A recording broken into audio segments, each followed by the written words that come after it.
Oscar Piastri ha conseguido su primera victoria en el Hungaroring, un circuito que ya de por sí ha albergado primeras victorias de los pilotos, como puede ser el caso de Damon Hill o el primero de Fernando Alonso. Sin embargo, la celebración ha sido completamente inusual a la que solemos ver cuando un piloto consigue su primera victoria, puesto que la victoria de Oscar Piastri se ha visto totalmente eclipsada por un drama, por una polémica que se podría haber evitado si McLaren tuviese una mentalidad ganadora.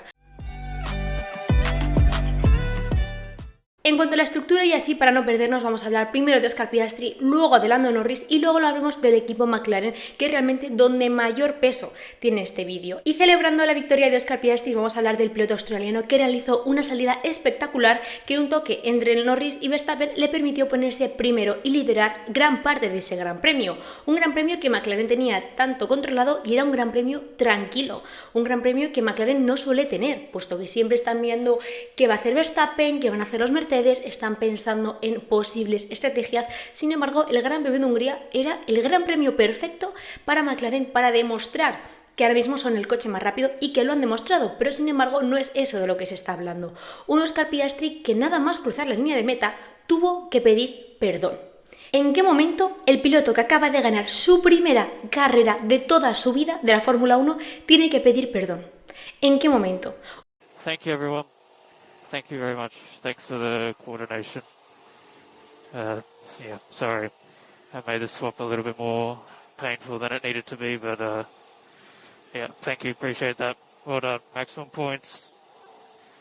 Really good weekend. Un Oscar Piastri que realizó un Gran Premio de Hungría espectacular y que perdió el liderato porque McLaren no supo gestionar los nervios, no supo realmente quién era su rival. O sea, imaginad que acabáis de ganar vuestra primera carrera, un sueño que lleváis esperando toda vuestra vida. Y lo primero que tienes que hacer es pedir perdón por una situación que no has provocado tú, por una situación que en cierta manera tú no has podido controlar, porque Oscar Piastri no cometió ningún error. De hecho, lo más reprochable que se le puede decir a Oscar Piastri es que ya con ese segundo stint no fue capaz de acercarse a Lando Norris, que en cierta manera Oscar Piastri normalmente en los grandes premios suele estar por detrás de Norris en cuanto a tiempo, pero en el primer stint Piastri iba disparado y Norris era el que no se le podía acercar. Pero una vez tiene lugar la segunda parada, Oscar Piastri no es capaz de acercarse a Lando Norris, que ya estaba como a 6 segundos. Una primera victoria que nada más salir, y como ya estábamos comentando antes, celebró de una manera pues no la deseada, no la que se hubiese imaginado cuando empezó en el mundo del karting, puesto que salió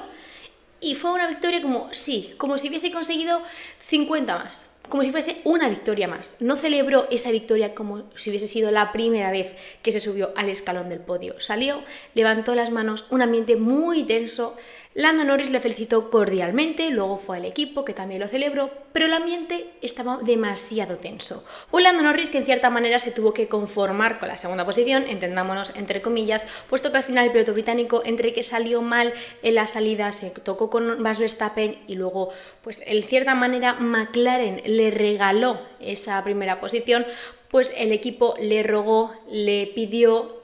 quizás se podría decir hasta le amenazó, en cierta manera, de que esa primera posición era de su compañero Oscar Piastri y en cierta manera él no debía mantenerla. Digo amenazó porque hubo una radio que, aunque sí que es verdad que el ingeniero tenía razón, por otra parte siento que no iba con el mensaje o con el tono adecuado. Muchos estaréis pensando, creo que la misma radio que voy a mencionar ahora, que es la radio en la que su ingeniero le dice: Lando, va a llegar un momento en el que necesites al equipo y necesites a Oscar para conseguir grandes cosas, y en este momento tanto el equipo como Oscar necesitamos a ti para que devuelvas esa primera posición. Y de hecho el propio ingeniero le decía: no te esperes a la última vuelta porque puede haber un safety car y vas a quedar con el malo de la película. No se lo dijo tal cual, pero todos entendimos que en cierta manera pues le estaban como amenazando. Pero en cierta manera le estaban diciendo que si cruzaba la línea de meta en esa primera posición iba a quedar como el malo de la película y McLaren no le iba a poder defender del todo, puesto que al final el equipo le estaba rogando, suplicando, amenazando. No se me ocurren más verbos, pero nos estamos entendiendo. O sea, las radios de McLaren daban pena. Y daban pena porque le estaban pidiendo al piloto, que ahora mismo es segundo en el campeonato de pilotos, le diese esa posición a su compañero de equipo, que iba a conseguir su primera victoria y que claramente éramos muchos, yo incluida, que nos esperábamos una primera victoria de Oscar Piastri en esta temporada donde las cosas están súper igualadas. Pero desde el punto de vista de Lando Norris entiendo el hecho de: voy segundo en el campeonato, ahora mismo vamos segundos en constructores, estamos en una muy buena posición porque Verstappen se acaba de chocar con Hamilton, Pérez va séptimo, vamos a conseguir grandes puntos. Desde ese punto de vista entiendo, en cierta manera, el egoísmo de Lando Norris, y que ya no solo lo tiene Lando Norris, lo tienen muchísimos pilotos, solo que no vemos esta situación en muchas ocasiones. Es decir, hemos visto quizás esta situación con Ferrari en Silverstone de 2022, cuando ganó Carlos Sainz. Hemos visto situaciones, por ejemplo, en Monza, cuando el equipo McLaren en 2021 le dijo a Lando Norris, no aprietes a Daniel Ricciardo, que gane la victoria, cuando perfectamente Norris podría haberle ganado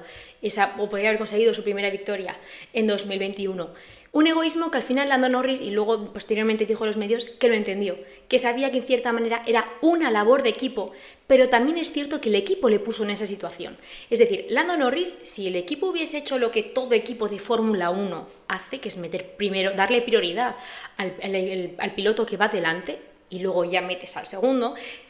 esa situación no hubiese tenido lugar. Esos momentos de tensión, esas súplicas del ingeniero de pista de Lando Norris, no las habríamos escuchado.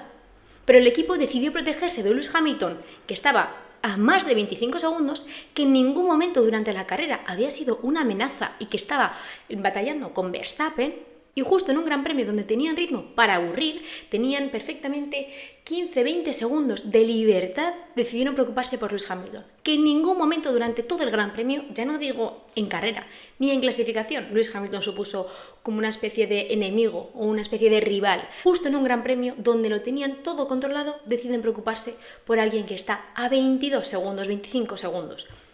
Y lo peor de todo es que se protegieron al piloto que mantenía la segunda posición y no al piloto que mantenía esa primera posición. O sea que sí, que al final salió en cierta manera bien, Lando Norris devolvió la posición, en cierta manera Norris mantuvo esa segunda posición, acabaron con un doblete que no conseguían desde 2021 en el Gran Premio de Italia con ese Daniel Ricciardo Lando Norris. O sea, era una situación donde McLaren no se había visto ahí en años. En una temporada donde todo puede pasar. Un fin de semana funciona mejor el Mercedes, un fin de semana funciona mejor, en este caso McLaren, Red Bull y Ferrari ya están un poco más irregulares, pero una temporada donde hay tanta igualdad, por fin tienen un fin de semana donde la estrategia la acertaron, donde, en la primera parte claramente, un fin de semana donde están a muchísima distancia de sus rivales habituales y decidieron preocuparse por alguien que no era un rival. Que además, hablando del equipo Mercedes, Nico Rosberg, campeón del mundo de 2016, luego en Sky Sports advirtió a Estela literalmente cara a cara. No es que le mandase un mensaje, no, es que estaba a su lado y le dijo al jefe de equipo de McLaren, tenéis que controlar esta situación. Habéis puesto a Lando Norris en un apuro, en una situación donde él realmente, no digo que no quisiera estar, porque claramente Lando Norris quería ganar ese gran premio, pero una situación donde a él le estáis poniendo entre la espada y la pared,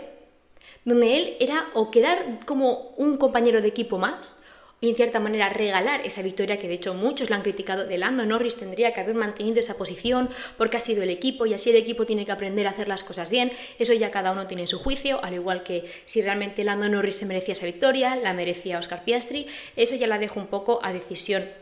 de cada uno, pero el propio Nico Rosberg, que ya vivió una situación parecida tanto en 2015 como en 2016, le estaba advirtiendo a Andrea Stella, tienes que controlar al equipo, porque ya no era tienes que controlar a Lando Norris, tienes que controlar a Oscar Piastri, no, tienes que saber tú como jefe de equipo, saber qué cosas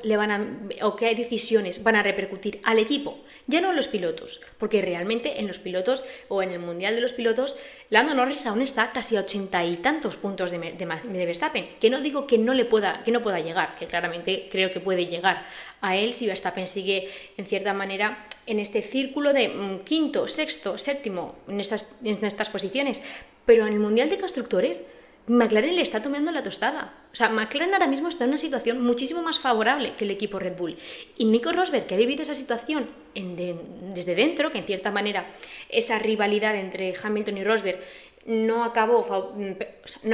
repercutiendo en que Ferrari ganase el Mundial de Constructores ni que Red Bull fuese en ningún tipo de competencia, pero Rosberg, que ha vivido una rivalidad así, dice, lo más importante para el equipo es el Mundial de Constructores y hoy os ha salido bien, hoy habéis hecho un doblete,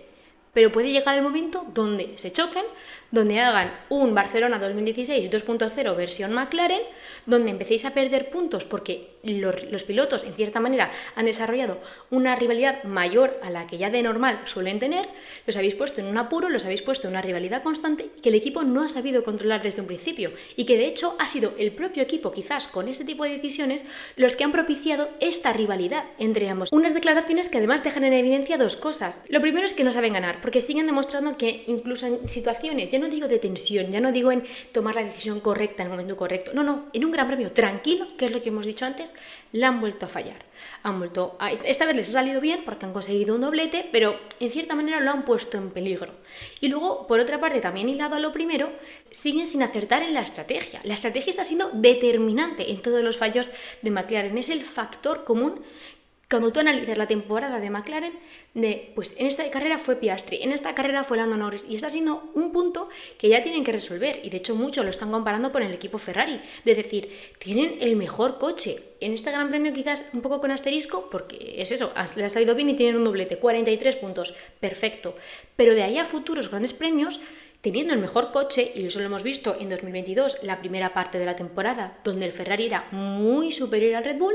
fallaron en estrategia y perdieron el Mundial. No digo que McLaren ahora mismo pueda perder el Mundial. Y además pone en duda al equipo McLaren, porque realmente esa sensación de meter a Lando Norris y que le haga un undercut a su propio compañero de equipo que estaba liderando el Gran Premio, pues a veces piensas, ¿fue intencionado? O sea, te dan ganas de pensar mal, ¿no? De decir, ¿por qué razón McLaren decidiría meter primero a Lando Norris?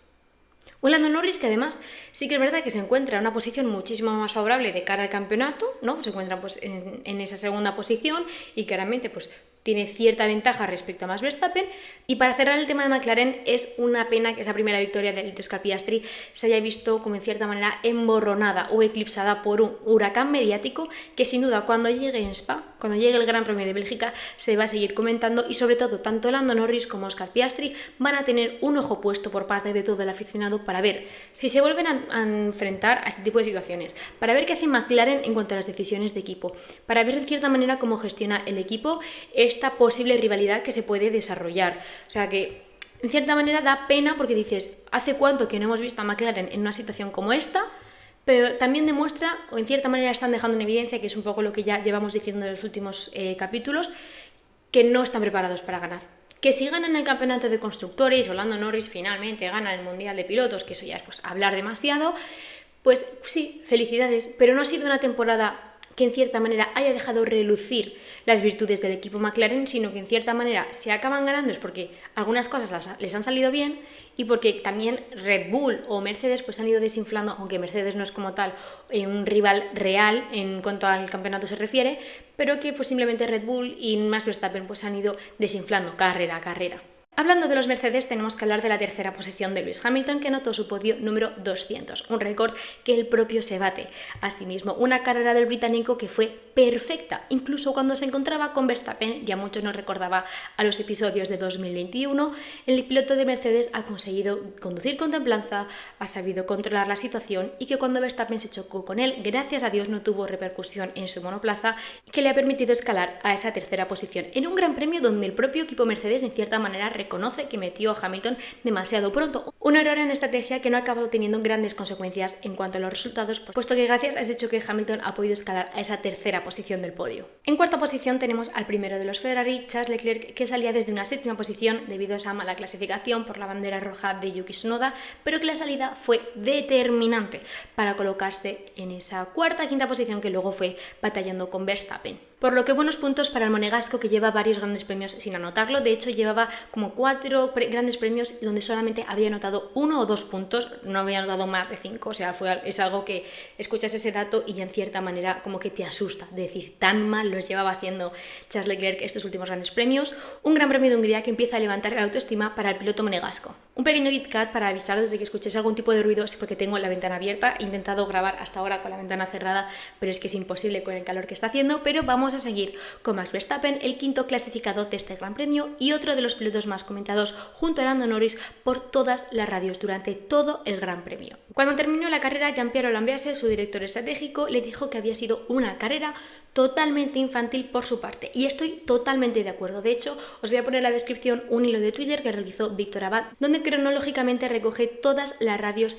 de Max Verstappen y su ingeniero, y no sé qué le ha pasado a Max Verstappen durante este Gran Premio, pero se ha comportado como un niño pequeño. Ya en la salida, cuando se toca con Lando Norris, en cierta manera lo obligan a devolver posición, él ya está echando pullitas a la FIA, es decir, desde la vuelta 1, Max Verstappen ya no daba de sí, ya estaba en cierta manera descontrolado, sin saber muy bien cómo gestionar el resto de la carrera. Luego empezó a dar que sí habéis hecho mal la estrategia, empezó como en cierta manera a boicotear a su propio equipo, que eso sí que es cierto que no estamos acostumbrados a ver malas estrategias por parte del equipo Red Bull, pero Max Verstappen, en vez de, pues muchas veces lo que le dicen los pilotos de da igual, céntrate, vamos a partir de ahora a intentar conseguir el mejor resultado posible, por parte de Max Verstappen fueron quejas, y cuando se chocó con Lewis Hamilton, él como en cierta manera se quiso excusar y su ingeniero de pista le dijo, él estaba por delante, es decir, lo has hecho mal y te has apresurado, que es realmente lo que vimos todos. O sea, Verstappen se lanzó de una manera, había un doblado de por medio, es decir, no era la situación ni quizás el momento correcto para realizar ese adelantamiento. Y de hecho, como bien recoge Víctor Abad, luego Max Verstappen como se queja un poco por radio, en cierta manera le echa la culpa al equipo Red Bull y su ingeniero de pista está 15 minutos sin darle ningún dato. Es decir, el comportamiento de Verstappen estaba siendo totalmente infantil y el equipo dijo, bueno, si te vas a seguir comportando así, tú corre la carrera como quieras, no nos hagas caso y ya cuando quieras y cuando empieces a comportarte quizás de manera más madura, te damos más información al respecto. Y respecto a la investigación que se llevó a cabo por este choque, luego Lewis Hamilton salió diciendo que, bueno, que para él había sido un incidente de carrera, que tampoco tenía tanta repercusión, y yo creo que es esa misma la razón por la que los comisarios no acabaron sancionando a Verstappen. Pero yo ahora es cuando me pongo en la situación de, ¿y si no hubiese sido Verstappen? O ¿y si Lewis Hamilton no hubiese sacado esas declaraciones? Imaginaos que ese toque lo llega a tener otro piloto. Casi me viene a la cabeza Fernando o Carlos Sainz, que muchas veces le sancionan por cosas incluso menores, ¿no? O sea, ese toque de Carlos con Piastri creo que fue en Australia, o Russell con Fernando, es decir, ha habido veces que sí que es verdad que cada comisario en cada gran premio pues al final hace un poco lo que él interpreta del reglamento, pero claro, una acción que en cierta manera no tuvo consecuencias ni para Hamilton, aunque sí un poco más para Verstappen, puesto que perdió esa tercera plaza, pero que no tuvo daños en el monoplaza. En cierta manera salió demasiado bien para lo que parecía por un primer momento ese choque. O sea, literalmente Verstappen tenía las 4 ruedas en el aire y luego el golpetazo que cae una vez toca con pista. De hecho, muchos pensábamos que tendría la suspensión rota, pues al final ha sido un quinto puesto. No ha sido tan malo, ¿no? Es como un poco pensar en lo de Austria con Lando Norris. Bueno, sí, al final Lando Norris acaba abandonando, Max Verstappen cumple una especie de sanción, no sanción, porque el Hülkenberg estaba súper lejos y no ha habido grandes consecuencias para el neerlandés. Y muchos, y de hecho yo incluida, ya empezamos a crear situaciones de esto lo llega a hacer otro piloto y mínimo le caen 5 segundos de sanción. Que yo estoy de acuerdo por parte de la FIA de decir, vale, no lo sancionamos, es un incidente de carrera. Yo lo veo como un incidente de carrera, pero a su vez sé que si llega a ser otro piloto, esa sanción es claramente sancionable por parte de los comisarios. En sexta posición tenemos al segundo de los Ferrari, a Carlos Sainz, que si la salida ha sido determinante para Charles Leclerc en conseguir esa cuarta posición, para Carlos Sainz fue determinante en cuanto a la pérdida de posiciones en la salida. Una salida bastante desastrosa por parte del piloto español, que él mismo reconoció, y luego una vez llegaba a esa sexta, séptima posición, pues no pudo hacer mucho más durante el Gran Premio. Un Gran Premio donde él ha estado por delante de Charles Leclerc durante todo el fin de semana, pero finalmente el monegasco, con esa salida tan brillante, ha acabado interponiéndose a su compañero. En séptima posición tenemos a Checo Pérez, ha sabido recuperar el fin de semana ya que en clasificación tuvo un accidente, de hecho se volvió a poner en duda la renovación del mexicano, de hecho yo incluida porque ella era imposible que el piloto mexicano volviese a cometer un error, ya fuese en clasificación, ya fuese en carrera, pero el piloto de Red Bull ha conseguido salvaguardar los muebles y conseguir una séptima posición bastante sólida, al igual que George Russell, que terminó en la octava posición, aunque cayó también en Q1 en clasificación y en cierta manera ha sabido recuperar, o ha sabido en cierta manera también salvaguardar los muebles de la situación y sumar pocos pero importantes puntos de cara al campeonato. En novena posición tenemos a Yuki Tsunoda, para mí uno de los hombres del fin de semana. Realmente no sé quién ha sido el Driver of the Day, no he caído en mirarlo, pero para mí personalmente es Yuki Tsunoda. Dejadme en los comentarios para vosotros cuál fue el Driver of the Day, también lo podría ser perfectamente Oscar Piastri, pero es que lo de Yuki Tsunoda este fin de semana y concretamente en carrera fue de aplaudir. Fue el único piloto de la parrilla en hacer una sola parada y le salió bastante bien. Una novena posición, importantes puntos para el campeonato, donde un equipo Bisakasha, pues en cierta manera, en un fin de semana se pone por delante Daniel Ricciardo, en otro fin de semana se pone por delante Yuki Tsunoda. Un fin de semana que además para el japonés no ha estado libre de polémica, puesto que en cierta manera los medios dejaba caer que si suben a Lawson no estaría contento. En un fin de semana donde además se estaba poniendo también en duda la continuidad de Checo Pérez de cara a 2025, el piloto japonés explicaba que si suben a Lawson a Red Bull, pues que no acabaría de entenderlo, que lo ve mejor en Alfa Tauri, como diciendo, yo llevo aquí varios años en Alfa Tauri consiguiendo puntos cada vez que puedo, no me vais a subir ahora a Lawson al primer equipo. Era una especie como de envidia. En décima posición tenemos a Lance Stroll, el primero de los Aston Martin, y el monoplaza que tenía las mejoras este fin de semana. Unas mejoras que no han acabado de dar toda la información que quería a Aston Martin. Mike Crack ha dicho que tienen los datos, pero que ahora tienen que entender el porqué de esos datos. Un fin de semana que no ha sido fácil para Aston Martin, pero que al final tampoco ha sido de los peores que hemos visto, puesto que al final Fernando Alonso ha acabado en la 11ª posición. Un Fernando Alonso que no ha estado contento durante todo el fin de semana, donde ha soltado por radio que el monoplaza es casi inconducible, donde se ha quedado esa radio de It's a Lovely Car to Drive de la temporada pasada. Una situación de Aston Martin bastante apretada, donde claramente están viendo cómo sus rivales del año pasado ya prácticamente todos tienen una victoria y que ellos no han conseguido pasar de la 5ª posición. Luego tenemos en 12ª posición a Daniel Ricciardo, 13º Nico Hülkenberg, 14º Alexander Albon, 15º Kevin Magnussen, 16º Valtteri Bottas, 17º Logan Sargent, 18º Esteban Ocon, otro fin de semana horrible para el equipo Alpine, y cerrando la lista tenemos en la 19ª posición al piloto chino Guan Yu Zhou, contando además con el abandono de Pierre Gasly, que vaya fin de semana lleva el piloto francés. Ya abandonó, de hecho ni empezó el Gran Premio anterior, empezó además desde el pit lane, y ya cuando leí que el piloto francés iba a volver a salir desde el pit lane, dije, este piloto abandona. Donde el PIN parecía que había resurgido un poco, que habían empezado a dar los frutos, pero se han vuelto a venir abajo. De hecho, clasificaron último y penúltimo en clasificación. Otro gran premio para el olvido del equipo Alpine, que ya tiene a Briatore, que en cierta manera están intentando estabilizar las cosas, pero en cuanto a resultados en pista están dejando bastante que desear. Hasta aquí el episodio de hoy. Dejadme en comentarios, como siempre, vuestra nota de este gran premio. ¿Hasta qué punto creéis que McLaren va a poder controlar esta situación entre los dos pilotos, las malas estrategias, ciertos rivales que se le pueden acercar, que en este gran premio es que han sido totalmente nulos? Como veis, en la situación de Aston Martin, cómo se ha comportado Max Verstappen, hay muchísimas cosas que comentar y quiero saber vuestra opinión, así que nos vemos en el siguiente episodio de La Chica del Paddock.